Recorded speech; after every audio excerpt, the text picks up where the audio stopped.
Muito bom dia a todos, espero que estejam todos bem. Vamos dar início à nossa aula, terceira aula de primeiros socorros, falando sobre o tema engasgamento. E eu me chamo Conrado, sou professor aqui do Senac Araraquara, e vamos falar especificamente sobre como proceder em caso de engasgamento, né? A gente falou um pouquinho para vocês aí sobre as técnicas, né, de como abordar AVC, abordar desmaio, abordar epilepsia, crises epiléticas, né?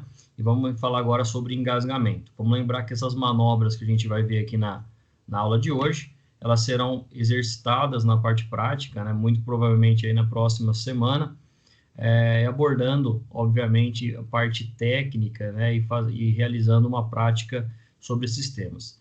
Existe uma manobra, né? Uma manobra chamada manobra de Henry-Lewis, que fala exatamente sobre como proceder em caso de engasgamento. Então, percebam que essa mulher aqui, na parte posterior, né, na parte de trás da vítima, se encontra com a vítima apoiada, né, com a região do tronco levemente flexionada, e tem um posicionamento das mãos, né, uma mão fechada sobre a outra, exercendo uma pressão para cima, tá bem? Então, esse é o procedimento, né? Caso a pessoa apresente aí uma dificuldade em deglutir, em engolir algum alimento, ou porventura está com um objeto ali preso na sua região oral, né, da sua boca.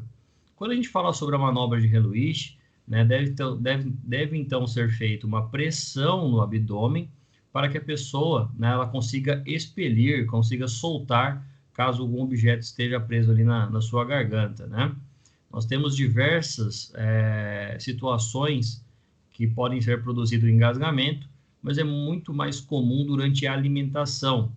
Só para vocês entenderem, durante a alimentação, né, nós temos uma bifurcação na região do sistema digestório e respiratório, e esse sistema ele acaba se contraindo, né, ou naturalmente sendo obstruído por algum objeto. O mais comum é o bolo alimentar, né, quando a gente mastiga o alimento, ele é processado, ele se torna um bolo alimentar, ou pode se acontecer também de algum objeto que a pessoa está com ele na boca, né, como é o caso de uma tampa de caneta, como é o caso de algum objeto que ele está brincando, ele tentando abrir, e pode ocasionar essa obstrução.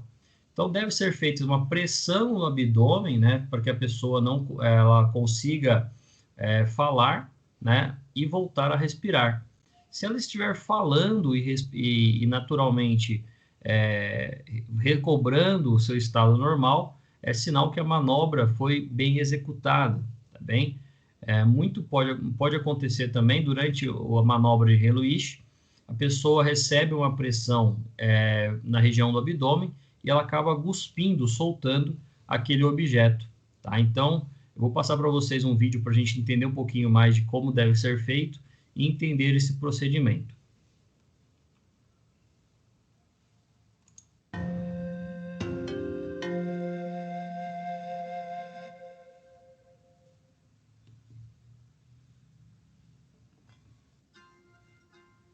Neste vídeo, você vai aprender a ajudar crianças acima de 1 ano de idade ou adultos que estejam engasgados. 3 situações devem ser consideradas. Situação 1. A vítima está respirando, mas com dificuldade. Peça para a pessoa tossir e não faça mais nada. A tosse é o que há de mais eficiente nesse caso. Qualquer outra medida pode agravar a situação. Segunda situação. A vítima não está respirando, mas ainda está consciente. Apoie o peito da vítima com uma mão e incline-a para frente. Dê até 5 tapas nas costas, entre as escápulas, com a palma da mão. Se a manobra não der resultado, alterne os tapas com uma série de 5 compressões abdominais. Coloque a mão com o punho fechado no meio do abdômen da vítima, logo abaixo do externo, a junção dos ossos na parte oca do estômago. Coloque uma mão sobre a outra. Incline a vítima para frente. Puxe vigorosamente para dentro e para cima. Alterne 5 tapas nas costas e 5 pressões abdominais, até que a vítima respire normalmente. Terceira situação: nenhuma técnica acima funciona. A vítima está inconsciente e não respira. Peça ajuda ou chame os serviços de emergência e comece a ressuscitação cardiopulmonar, alternando 30 compressões torácicas com 2 ventilações ou respirações boca a boca. Se você não souber fazer a respiração boca a boca, faça apenas as compressões, mantendo um ritmo de 2 por segundo. Continue a ressuscitação sem parar até que a vítima comece a respirar normalmente ou o serviço de emergência chegue.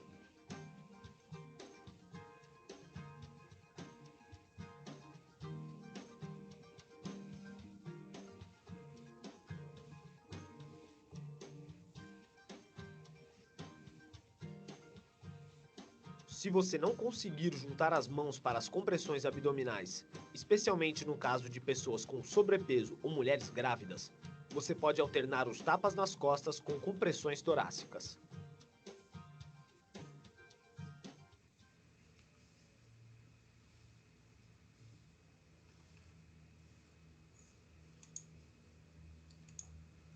Foi abordado alguns temas, pessoal, que a gente vai observar na aula de hoje também, sobre a reanimação cardiopulmonar, mas é melhor a gente entender isso mais na prática também.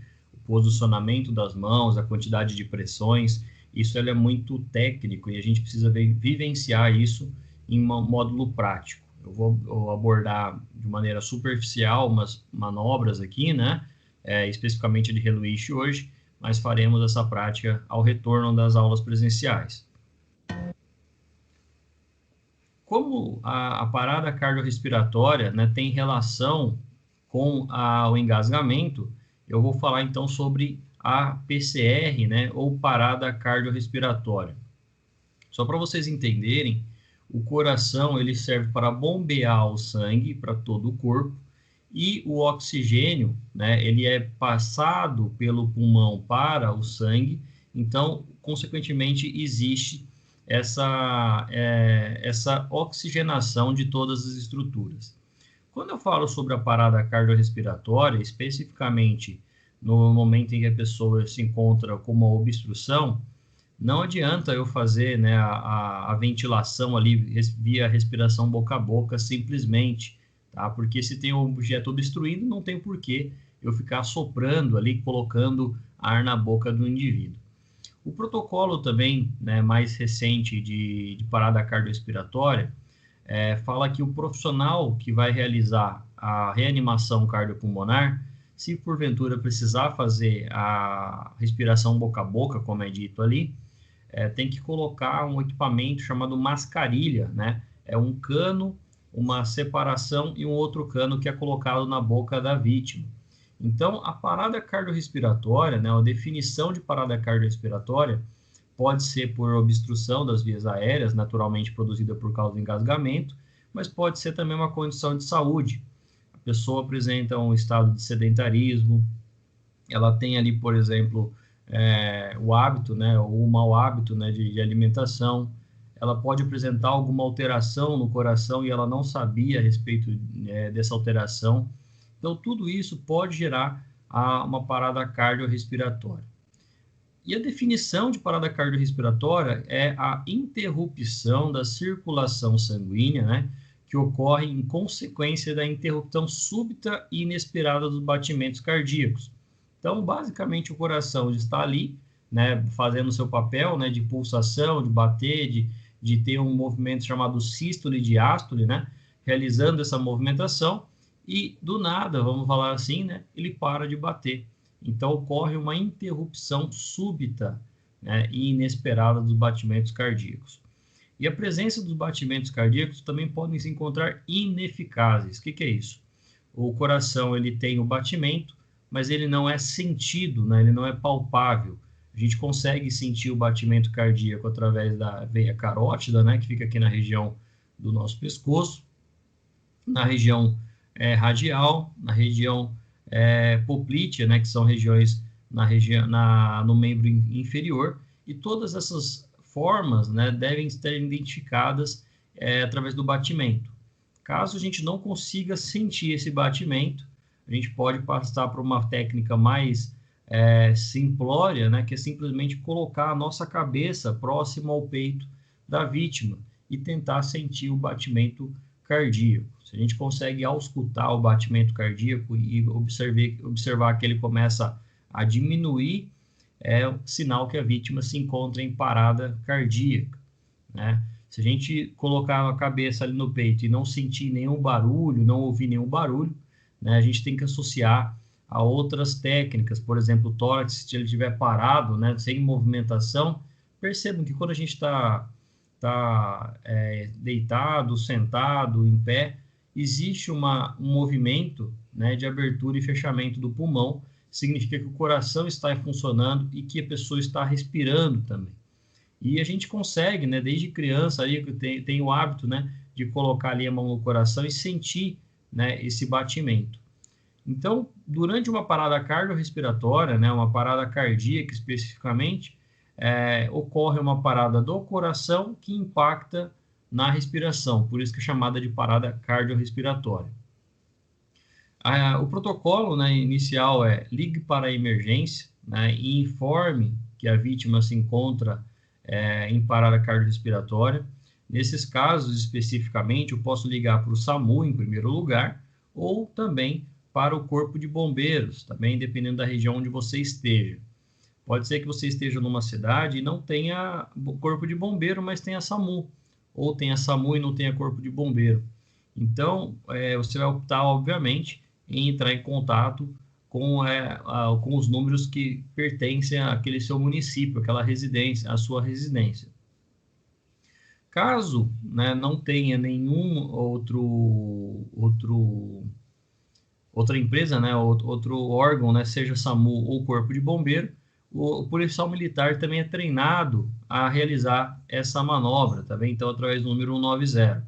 Né? Então, eu posso ligar primeiramente lá para um número 192 ou 193, né, SAMU e Corpo de Bombeiro, ou 190 também, tá? Para quem não sabe, por exemplo, o bombeiro ele entra na Polícia Militar e depois lá dentro da Polícia Militar ele escolhe ir para o Corpo de Bombeiro, tá bem? Existe essa separação, né? Existe essa forma de ingresso do policial militar, né? E do bombeiro, que ele faz parte aí da Polícia Militar também. Deve-se, então, agir nesses casos específicos de parada cardiorrespiratória, né, ligando para a emergência, através do número 192, 193 ou 190.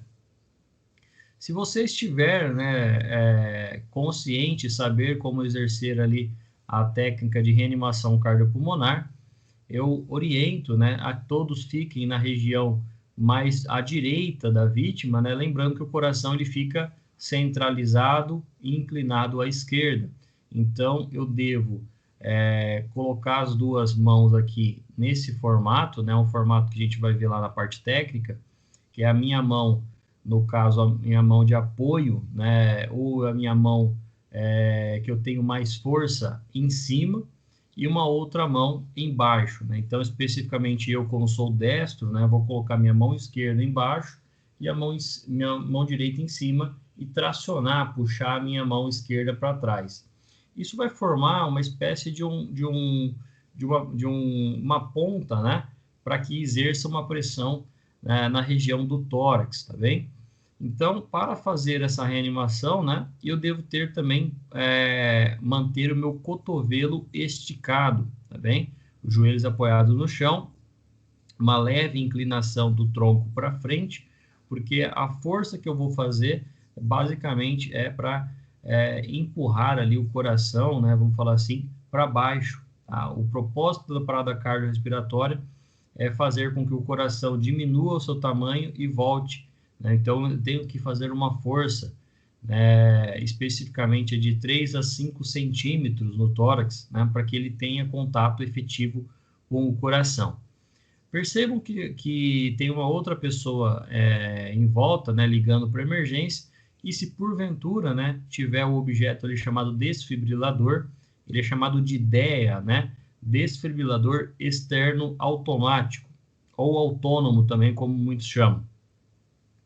O DEA, ele tem tem duas pás, né, que especificamente aqui elas são chamadas de paz, mas são chamadas também de ventosas ou adesivos que elas podem ser colocados na parte do tórax para que a gente consiga exercer um choque, tá? Um choque elétrico, para que o coração receba uma descarga elétrica e volte ao seu batimento, tá?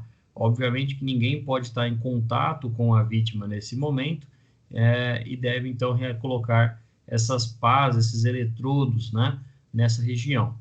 Geralmente é uma região mais lateralizada, né, mais próximo do coração e na parte superior do lado direito, para que haja um cruzamento, né, desse choque no coração, tá bem?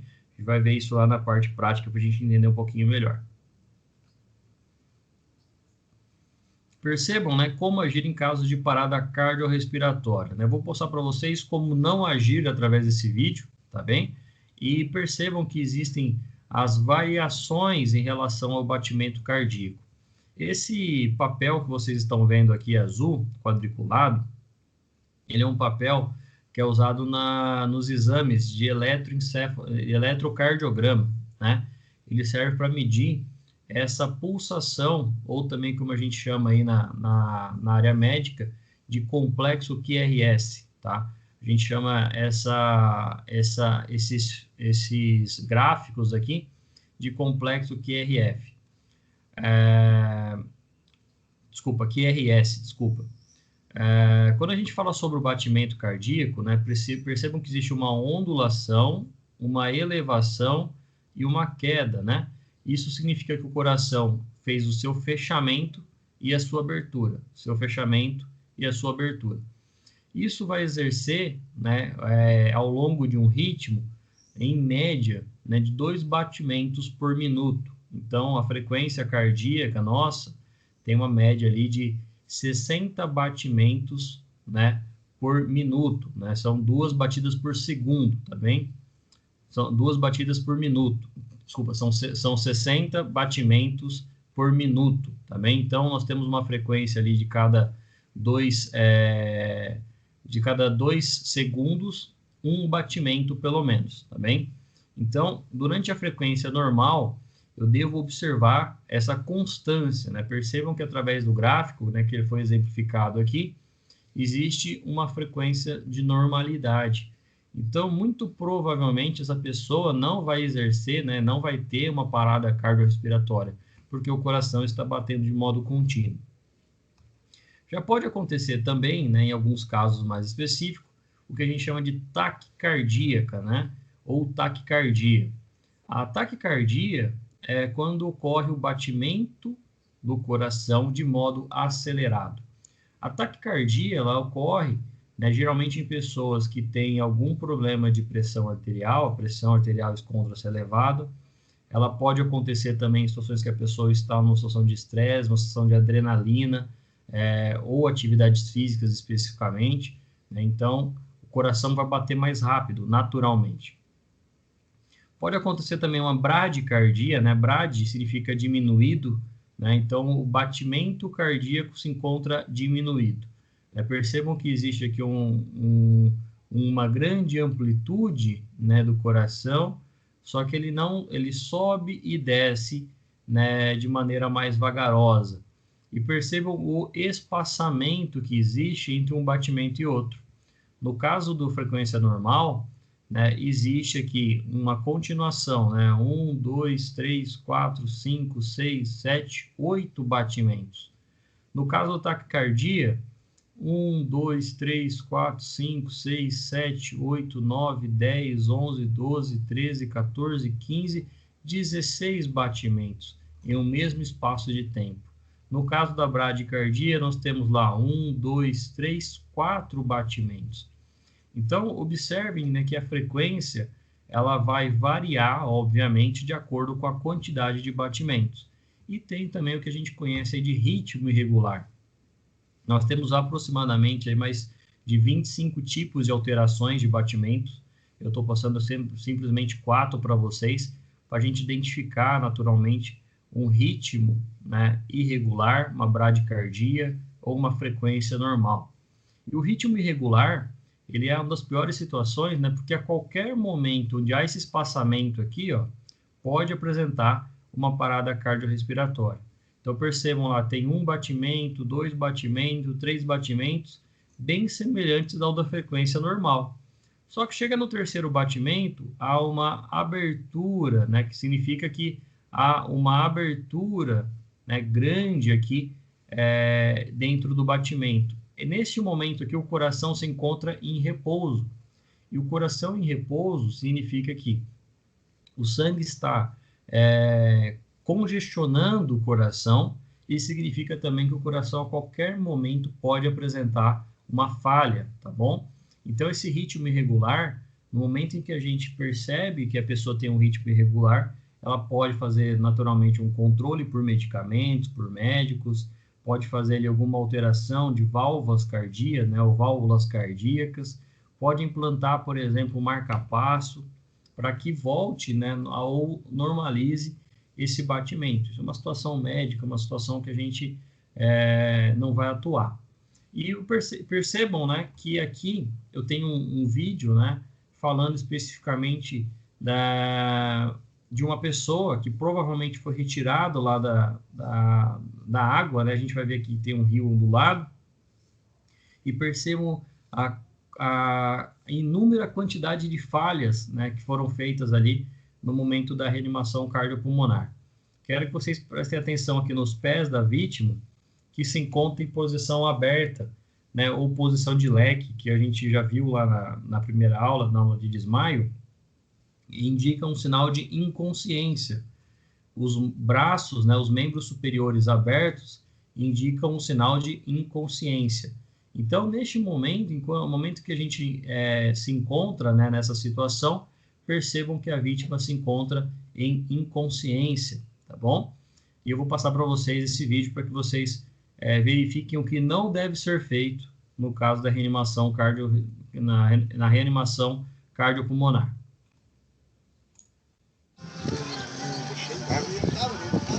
Isso! Tá pensando aqui? Aí tava ali aqui, começou ele veio pra ali, tipo, passando aí.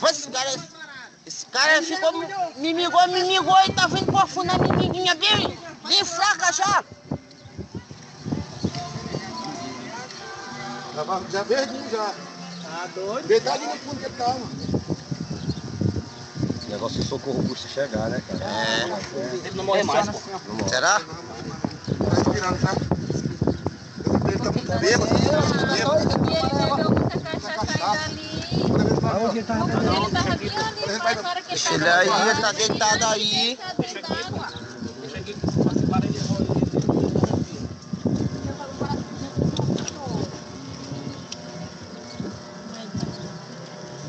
Ele tava paradinho. Tava parado. Bebe, beba. Vai lá de novo. Bota aí.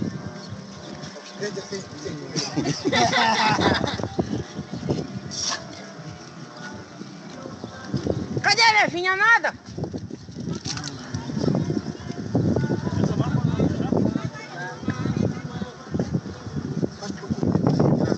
É assim, ó. Não, pai, tá certo. Já fiz muito isso aqui. Ele sabe fazer. Tá dele, né? É dar pra escutar de água. Sim, fazer aqui. Ele tá respirando, é porque na Ele não morre mais, agora ele não morre mais. Ele tava paradinho, tava entrando mais. Aí ele não tava. Chama o dedo do peixe aí, como é que tá? É pra ir lá, ó. Vamos ver se abaixou aí lá.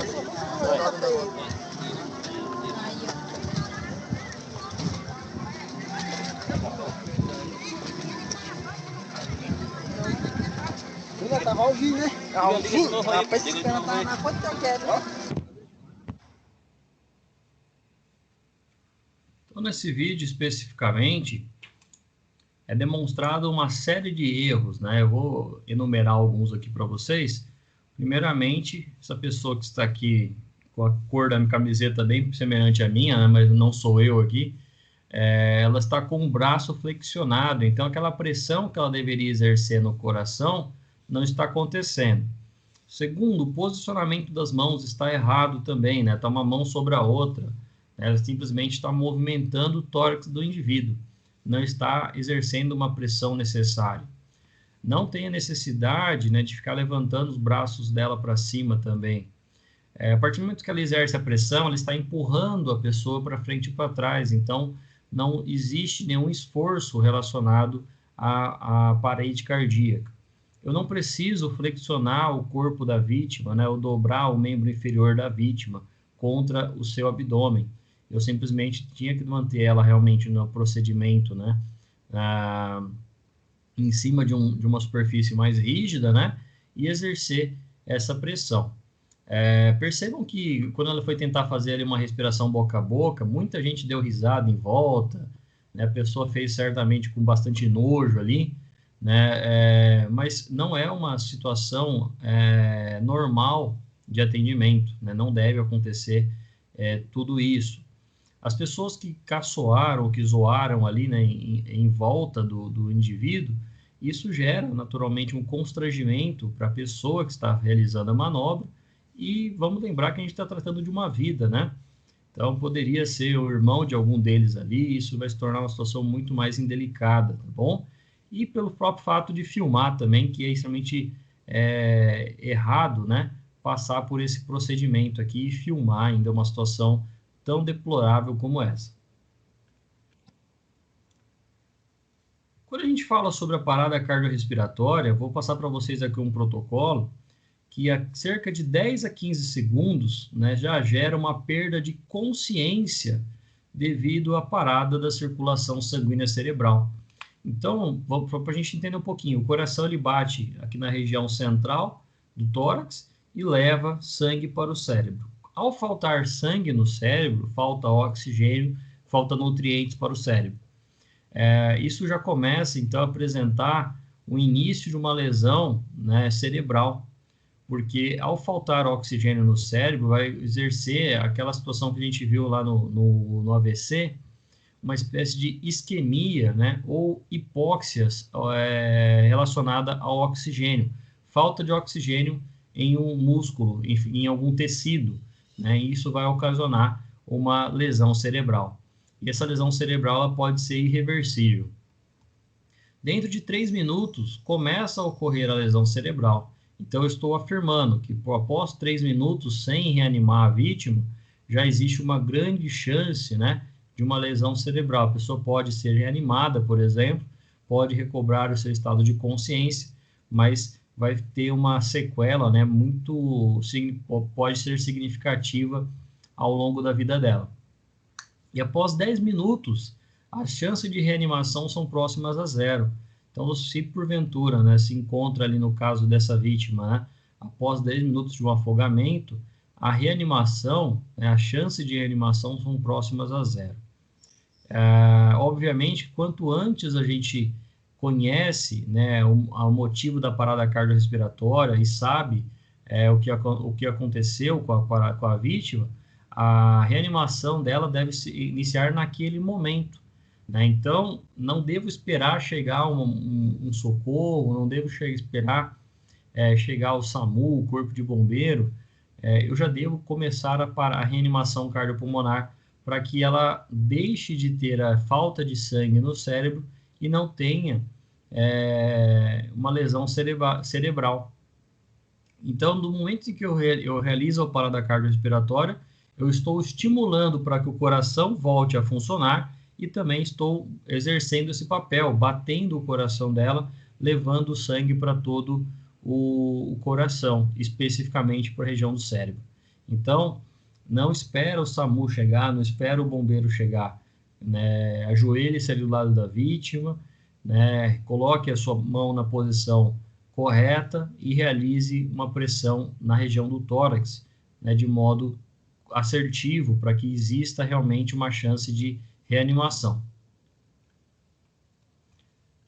Os motivos para parada cardiorrespiratória são diversos. Eu queria lembrar para vocês aqui, pode ser o caso do afogamento, como foi a situação que nós vimos agora há pouco, o estrangulamento, né, também, como é o caso, por exemplo, de uma situação mais delicada, né, uma pessoa lá estrangula a outra, né, ela pode se ocasionar especificamente por causa da região da mão próxima ao pescoço, produzindo ali um estreitamento das vias aéreas, ou até mesmo fraturando um osso chamado ocioide, que fica aqui na região mais proeminente nos homens, chamado aí de pombo de Adão, né, ou ocioide. O estrangulamento pode acontecer também em casos de situações que a vítima ela atenta contra a própria vida, né? Ela, por exemplo, tenta um enforcamento, ocorre o estrangulamento. A aspiração de gases venenosos, né, é muito comum, né? A região da amônia, por exemplo, ou vazamento de amônio, ocasionar uma parada cardiorrespiratória.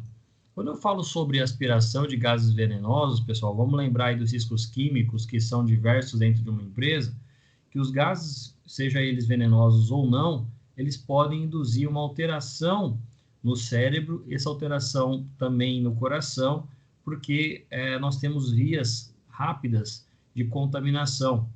Então, na aspiração desses gases, pode ocasionar uma parada cardiorrespiratória também.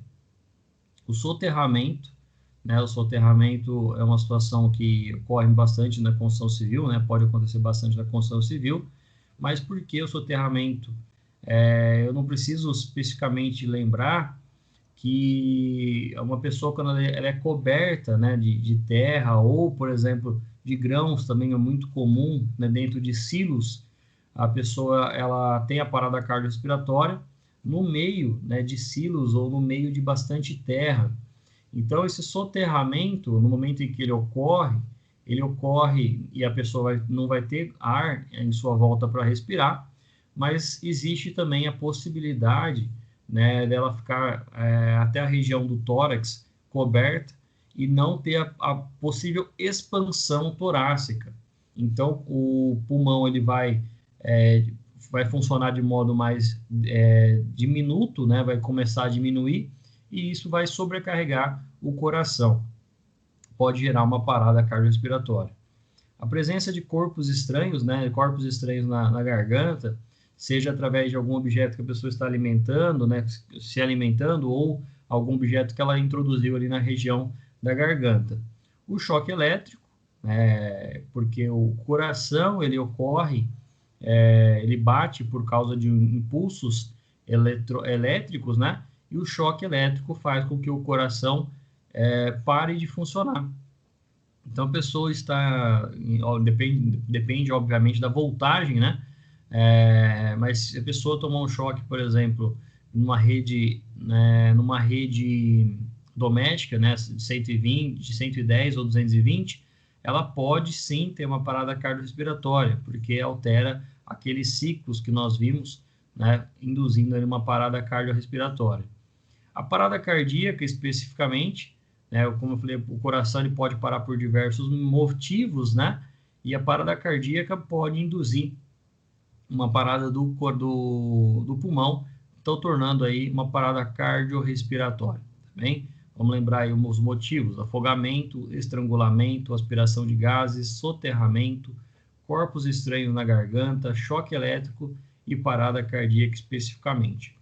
A parada cardiorrespiratória, né, tem esses motivos especificamente, mas vamos lembrar de alguns outros, né, não pouco usuais aí.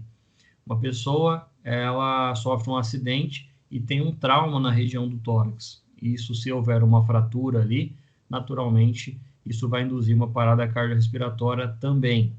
A pessoa, ela está passando por uma crise de ansiedade e não tem tomado seus medicamentos, né, habituais, pode gerar uma parada cardiorrespiratória. O caso da hipertensão arterial, né, ou da hipotensão arterial. Hipertensão a pressão alta, hipotensão a pressão baixa, podem gerar também umas paradas cardiorrespiratórias. Então, além desses motivos que eu citei aqui, nós temos os demais que a gente está apresentando para vocês nesse slide. O que eu devo observar durante uma parada cardiorrespiratória, né, primeiramente, a parada respiratória por si só. Então, eu percebo a inconsciência, né, eu observo a inconsciência da vítima. Eu posso ir lá, né, chacoalhar ela, passar a mão ali no braço dela, e se ela não tiver nenhum retorno, eu já suspeito, né, de uma parada cardiorrespiratória, porque percebam que existem a inconsciência tanto na respiração como no batimento cardíaco. A parada respiratória, ela gera uma inconsciência, afinal de contas, falta oxigênio, falta nutrientes, falta glicose para o nosso corpo, e ao faltar tudo isso, né, vai faltar também pulsação. Então, eu preciso observar a inconsciência na respiração e na parte cardíaca.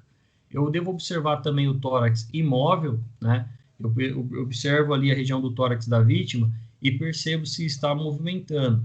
Se o tórax não estiver movimentando, o tórax vai estar imóvel, ou seja, vai estar parado. Então, eu devo observar no sinal de parada respiratória uma inconsciência e o tórax imóvel. Já no caso da parada cardíaca, eu observo a ausência de pulsação.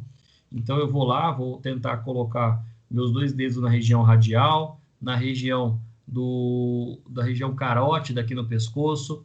Eu posso ainda pegar ali na região pélvica, né, na região mais próxima, dentro da parte da coxa, para tentar sentir a pulsação. Ou lá na região poplítea, né, no pé, para sentir a artéria pediosa, né, eu consigo identificar essa pulsação também. No caso da parada respiratória, eu tenho uma ausência de ar, né, de saída de ar. Percebam que durante a respiração a gente tem a entrada do ar pelo nariz e a saída pela boca. A ausência de saída desse ar pelas vias aéreas indica uma parada respiratória. Na ausência de sons de batimentos cardíacos, indicam uma parada cardíaca. Então, percebam que os sinais clássicos vão passar por inconsciência, no caso da parada respiratória, tórax imóvel na parada respiratória e ausência da saída de ar pelas vias aéreas na parada respiratória. Já na parada cardíaca, eu observo sinais de inconsciência, ausência de pulsação e de sons de batimentos cardíacos. Percebam que ao somar, né, esses sinais, eu observo naturalmente uma parada cardiorrespiratória, tá bem? Então, isso são práticas que a gente vai identificar, né, e sinais que a gente vai identificar na parada cardiorrespiratória. E aí vamos falar especificamente sobre o protocolo, chamado protocolo ABC. Né? Então, eu identifiquei lá a ausência de pulsação, a ausência de saída de ar pelas vias aéreas, o batimento está diminuído, o tórax encontra imóvel, eu devo já começar o protocolo ABC. É chamada verificação ABC porque consiste em avaliar as vias aéreas, a respiração e a circulação. O protocolo ABC passa primeiramente por uma inspeção visual das vias aéreas. Se a pessoa tiver uma fratura ali no rosto, naturalmente eu já consigo identificar. Então, a via aérea está obstruída e isso vai chegar ali, vai naturalmente progredir para uma respiração diminuída e uma circulação diminuta também. Agora, se a pessoa está ali inconsciente e ela, porventura, né, tem algum objeto obstruído nas vias aéreas, eu devo ali com o meu dedo, com muito cuidado, tentar retirar. Pode ser que a pessoa utilize também uma dentadura, utilize uma ponte móvel, né? E pode apresentar uma dificuldade em respirar por causa disso. Então, as vias aéreas, né, eu preciso observar simplesmente de maneira visual, nariz e boca. A boa respiração, né, uma boa respiração, a pessoa em repouso, são 12 respirações por minuto, tá bem? Então, no caso de uma respiração, eu consigo identificar se a pessoa está respirando bem a partir do momento que observo ali que existe uma entrada e saída de ar de modo eficaz, né, sendo ali basicamente 12 respirações por minuto. Ao respirar, naturalmente, né, a vítima vai emitir um som, então eu devo observar, né, e tentar contar essas respirações ali por minuto. Então, um bom socorrista sempre está de relógio, sempre está com o seu celular do lado ali, ativado no cronômetro. E também uma boa circulação. Quando a gente fala sobre circulação, é o fato do sangue circular por todo o corpo. E aí eu observo o batimento cardíaco entre 60 a 80 batimentos. Abaixo disso, pode ser situação de hipotensão, então a pessoa já sabe disso, ela deve ter um batimento mais diminuído, né? Ou no caso da hipertensão, ela pode apresentar um batimento mais elevado. E quando eu falo da circulação especificamente, eu devo, então, colocar meu dedo ali em cima da região do pulso dela e tentar sentir esse pulso no mínimo 60 vezes, né, por minuto, de 60 a 80 batimentos por minuto. Obviamente que você não vai precisar ficar ali 1 minuto do lado da vítima, porque todo segundo, né, vai ser necessário para uma reanimação. Então, eu vou ali simplesmente, fico 15 segundos do lado da vítima, sentindo o seu pulso, depois eu multiplico o resultado por 4, eu vou encontrar ali 60, vou encontrar 80, vou encontrar um pouco menos, tá? Para que a gente saiba que a circulação está acontecendo de modo eficaz. Essa verificação é de extrema importância, porque já se determina o risco imediato para a vítima, né? Então, se porventura a vítima apresentar ali a necessidade de reanimação cardiopulmonar, eu devo utilizar o protocolo ABC, né, associado aos sinais que a gente identificou, para que a parada cardiorrespiratória seja tratado como um caso de reanimação ou RCP especificamente, reanimação cardiopulmonar. A RCP, né, ou reanimação cardiopulmonar, ela deve ser tratada naquele momento de imediato para que a pessoa tenha uma chance grande de recuperação. Sendo assim, pessoal, chegamos ao final de mais uma aula, né? Agradeço a todos que participaram, a vocês que acompanharam essa gravação também. Um obrigado, até breve e até a próxima aula.